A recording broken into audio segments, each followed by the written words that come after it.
Now, escalating its response to the April 22nd Pahalgam attack, India has completely halted cross-border trade with Pakistan, cutting off Islamabad's access to Asia's second largest economy. New Delhi has suspended all imports from Pakistan, besides shutting all its ports and airspace for Pakistani goods. It has also banned all inbound mail and parcels from Pakistan. India had earlier shelved the Indus Waters Treaty. Now, that hurt Pakistan's agriculture as well as water supply. Furthermore, India has banned all Pakistani flagged ships from entering its ports while prohibiting its own ships from entering Pakistani ports. Last week, India had closed its airspace to all flights operated by Pakistan-based airlines, rerouting them to alternative destinations that add to time as well as costs.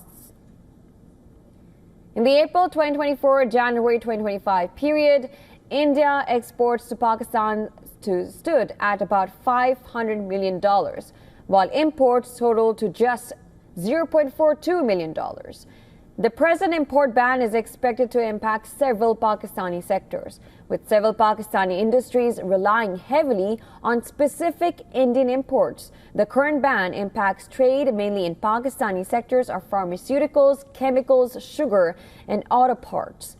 Now, India's ban on Pakistani ships will also deal a heavy blow on its economy, as those ships will now have to reroute via alternative ports, increasing their transit time and costs. It will also cause Pakistan ports to lose revenue from docking fees, storage, and other shipping-related services. With official trade channels blocked, trade worth billions of dollars in re-exports has emerged via the UAE and Singapore. Now, India is also keeping an eye on third-party routes like Dubai to ensure Pakistan does not export through such routes. India's airspace closure for Pakistani airlines will affect flight durations, with implications for fuel consumption, scheduling, and ticket pricing. And despite not being banned from using Pakistan airspace, Lufthansa, British Airways, Swiss Air France, and a lot of Poland airlines have chosen to avoid the Pakistani airspace, causing a loss of millions after losing overflight fees.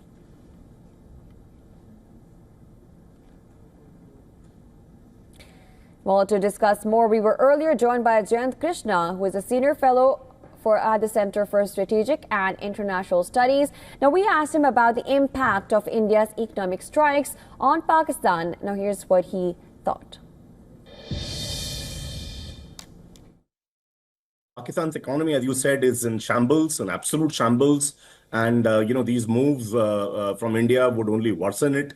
If you look at closing the airspace, the airline tickets will go up because, the same flights would have to take a longer route, and, which would make air travel in Pakistan more expensive.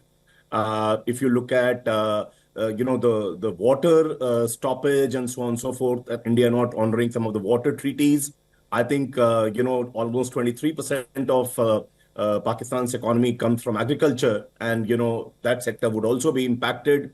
Export-import front, it is already so bad, it would become worse.